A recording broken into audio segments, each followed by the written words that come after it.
नमस्कार सभी को। पिछली क्लास में हमने दीर्घ संधि का अध्ययन किया था। दीर्घ संधि में हमने समान वर्ण होने पर उसी वर्ण का उसको दीर्घ कर दिया था। जैसे ए प्लस ए के बाद में अपन ने आ कर दिया था, ठीक है। या आ प्लस आ के बाद अपन ने क्या किया था, आ किया था। ए प्लस आ के बाद अपन ने आ किया था, ठीक है। मतलब हमने दोनों तरफ समान वर्ण होने पर उसी वर्ण का दीर्घ अक्षर कर दिया था। और इसी तरह से ए और आ के बाद में यदि ई और ई थी तो दोनों तरफ ई थी तो हमने क्या की थी, बड़ी ई की थी। यही ट्रिक थी ना हमारी। और ऊ और ऊ था तो बड़ा ऊ किया था, ठीक है। तो इसकी ट्रिक हमने क्या पढ़ी थी, शब्द के मध्य में यदि आ की मात्रा और बड़ी ई की मात्रा, बड़े ऊ की मात्रा यदि मिल जाए तो कौन सी संधि पढ़ी थी अपन ने, दीर्घ संधि। और आज हमारी है गुण संधि। अब गुण संधि भी बहुत ही ईजी है। देखिए मैंने आपको बताया था कि इनको पढ़ने के लिए सबसे पहले हमको स्वर आने चाहिए। तो यहाँ तक तो हम स्वर पढ़ चुके थे, ए आ, छोटी ई, बड़ी ई, छोटा ऊ, बड़ा ऊ, और ये अपन ने ऋषि, ठीक है। यहाँ तक हम पढ़ चुके थे। अब इसके बाद में हमारे आ जाता है ए और बड़ा ए, ओ और बड़ा ओ। अब हम गुण पढ़ रहे हैं तो गुण में ए और आ तो चले ही चलेगा, ठीक है। ए और आ तो चले ही चलेगा, ये सब चीज़ें भी साथ साथ चलेंगी पैरेलल, ठीक है। अब इनमें से हमको क्या लेना है, गुण में इनमें से हमको ये दोनों लेना है, ठीक है।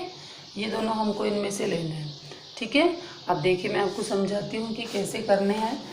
ए और आ के बाद यदि ए और आ के बाद यदि ई और बड़ी ई, ए और आ के बाद यदि ई और बड़ी ई, ऊ और बड़ा ऊ, री और बड़ी री और री आए तो ए और ई और ई के स्थान पर तो क्या आदेश हो जाता है, ए। ई और ई के स्थान पर क्या आदेश हो जाता है, ए। बशर्ते कि क्या आना चाहिए, प्लस से पूर्व ए या आ, ठीक है। क्या आना चाहिए, ए या आ ही आना चाहिए। ऐसे ही ओ और ऊ है तो क्या हो जाएगा, ओ आदेश हो जाएगा। री और री है तो अर, कुल री है तो अल आदेश हो जाएगा। अब देखिए जैसे मान लीजिए महा प्लस इंद्र, महा प्लस इंद्र, महा प्लस इंद्र देख लीजिए, या फिर ईश लिख लेते हैं अपन, ठीक है। महा प्लस ईश, तो महा में क्या लिया अपन ने, आ। यहाँ अपने पास में बड़ी ई है ही, तो ये दोनों मिलकर के क्या बन जाएगा, ए बन जाएगा। तो क्या बनेगा ये, महेश। क्या बनेगा, महेश, ठीक है। ऐसे ही हमारे पास में है सुर प्लस इंद्र, सुर प्लस इंद्र, तो क्या बन जाएगा यहाँ पे, सुरेंद्र, ठीक है। ऐसे ही नर प्लस इंद्र, नर प्लस इंद्र, तो क्या बनेगा, नर प्लस इंद्र, तो क्या बन जाएगा यहाँ पे, नर प्लस इंद्र क्या बनेगा, नरेंद्र। नर प्लस इंद्र क्या बन जाएगा, नरेंद्र। ये देखिए नर प्लस इंद्र क्या बनेगा, नरेंद्र, ठीक है। इसी तरह से गज प्लस इंद्र, गजेंद्र। तो इंद्र वाला आपको, ई वाला आपको समझ में आ गया होगा। अब ऐसे ही ए और आ के बाद यदि ऊ और ऊ है तो, ए और आ के बाद यदि ऊ और ऊ है तो क्या बन जाएंगे, ए और आ के बाद यदि ऊ और ऊ है तो कैसे बनेगा, देखिए पर प्लस उपकार, पर प्लस उपकार क्या बनेगा, परोपकार, ठीक है। महा प्लस उदय तो क्या बनेगा, महोदय, ठीक है। और इसी तरह से आपके पास में मान लीजिए आ गया सूर्य प्लस उदय, सूर्य प्लस उदय, सूर्य प्लस उदय, तो क्या बन जाएगा, सूर्योदय। क्या बन जाएगा, सूर्योदय। तो ये भी आपको समझ में आ गया होगा कि प्लस से पूर्व ए या आ होना चाहिए, उसके बाद यदि ऊ और ऊ है तो दोनों मिलकर के क्या हो जाएगा, ओ आदेश हो जाएगा। मतलब ये अपने जैसा ही हो जाएगा। ठीक है। थोड़ा एक आगे इसको हमने किया, री के बाद में तो ए हो गया, एक छोड़ करके एक किया तो अपन ने क्या हो गया, ओ हो गया। ठीक है। अपने क्या याद रखेंगे, अपन अपने स्वरों को याद रखेंगे। ये जैसे अभी मैंने लिखे थे आपके ए, आ के बाद यदि ई और बड़ी ई है, ऊ और बड़ा ऊ है, तो ये अपने वर्ण का जैसा मतलब ए, और ये अपने जैसा ओ आदेश हो जाएगा। ठीक है, ओ आदेश हो जाएगा।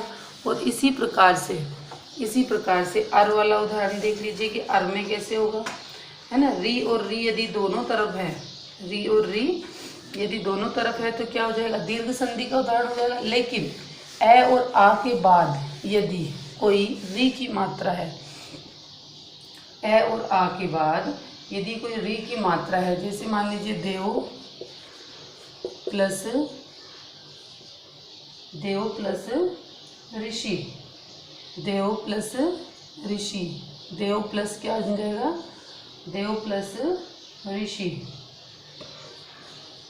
देव प्लस ऋषि, तो क्या बन जाएगा ये, देव ऋषि। क्या बनेगा, देव ऋषि। ऐसे ही सप्त प्लस ऋषि, सप्त प्लस ऋषि, तो क्या बन जाएगा यहाँ पर, सप्ताऋषि। ठीक है। तो इस तरह से हमारा ये अर वाला हो जाएगा, क्योंकि ये जो ए है और ये री है, इसके स्थान पर हमने क्या कर दिया, यहाँ पे अर कर दिया। ठीक है, क्या कर दिया, अर कर दिया। अब अर कर दिया तो अर का रे कहाँ चला जाएगा, ऊपर चला जाएगा, क्योंकि अर का रे कैसा है, आधा है। देखो इसको ऐसे करते हैं, सप्त प्लस अर प्लस ऋषि, तो हम क्या कर देंगे, सप्त प्लस अर प्लस ऋषि, तो हम क्या कर देंगे यहाँ पे, सप्त ऋषि। अब ये अर किसकी जगह है, इसकी जगह आया है, तो अब ये हट जाएगा यहाँ से, तो जो रे की मात्रा है, आधा रे कहाँ चला जाएगा, ऊपर चला जाएगा। ठीक है, आधा रे कहाँ चला जाएगा, ऊपर चला जाएगा, तो क्या बन जाएगा यहाँ पर, सप्तऋषि। ये बना दिया अपन ने, सप्तऋषि। ठीक है। और अल का उदाहरण है, जैसे मान लीजिए त्व प्लस लकार, त्व प्लस लकार, त्व प्लस लकार, तो क्या बन जाएगा यहाँ पर, तवल्लकार। आधा लय हो जाएगा, मतलब अल आदेश हो जाएगा तो क्या हो जाएगा, आधा लय हो जाएगा, तो क्या बन जाएगा यहाँ पर, तवल्ल, आधा लय बन जाएगा यहाँ पर, तवल्लकार। ठीक है। ठीक है, इसके बहुत ही अल्प होते हैं उदाहरण, बहुत ही कम होते हैं। अब आपको ये समझ में आ गया होगा। अब इसकी ट्रिक मैं आपको छोटी सी बता देती हूँ कि इसकी क्या ट्रिक होगी। यदि आपको शब्द के मध्य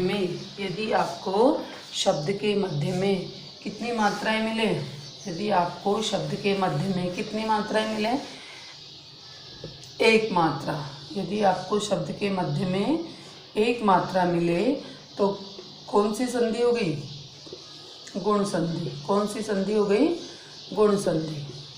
ठीक है। यदि आपको शब्द के मध्य में एक मात्रा मिले, मीन्स आपकी कौन सी संधि हो गई, गुण संधि हो गई। ठीक है। तो यही इसकी ट्रिक है।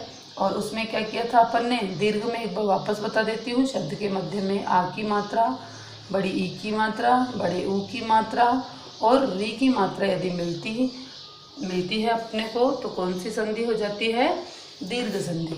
कौन सी हो जाती है, दीर्घ संधि। ठीक है। इससे रिलेटेड यदि आपको और कुछ पूछना है तो आप मुझसे कमेंट के माध्यम से पूछ सकते हैं।